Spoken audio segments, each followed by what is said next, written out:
Салафиттер тек өздерін ғана ақиқат жолындамыз деп санайды. Ал қалғандардың бәрі шайтанның артынан адасып кетті деп есептейді. Шын мәнінде олар дінді аз біледі.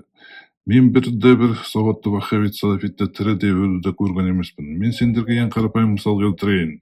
Олар қолдарын намазда қайда және қалай ұстайды.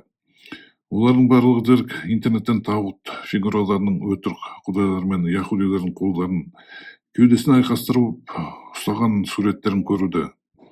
Өзінің білімсіздігінен салафиттің ешқайсысының ойына да келмейді. Олар осылайша яхудилер мен осы тағуттарды, яғни жалған құдайларға еліктеп жүргендерін. Тіпті Сауд королі мен Әл-Харамның имамдары да қолдарын кіндігінен сәл жоғары ұстайды.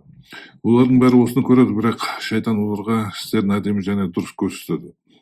Сондықтан олар өздерінің құмарлықтары мен білімсіздіктеріне сүйеніп әрі қарай адасуда. Құранда да сүннетте де Құдайдың алдында қолыңды кеудеңе жоғары қойып, аяқтарыңды талтайтып тұрыңдар деген сөз жоқ. Осындай ақымақ күйде бастығының алдында талтайып тұрып көрсін, олардың бәрін бірден жұмыстан шығарып жібереді. Ал олар болса Аллахтың алдында осылай тұрады, надандықтарымен.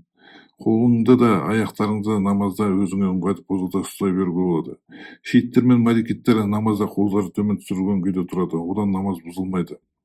О ваххабит салафиттер, намазда сендердің қолдарың мен аяқтарыңның позасы емес, Аллахтың бұйрығы бойынша түзу, орысша айтқанда смиренно тұру ең маңызды болып саналады.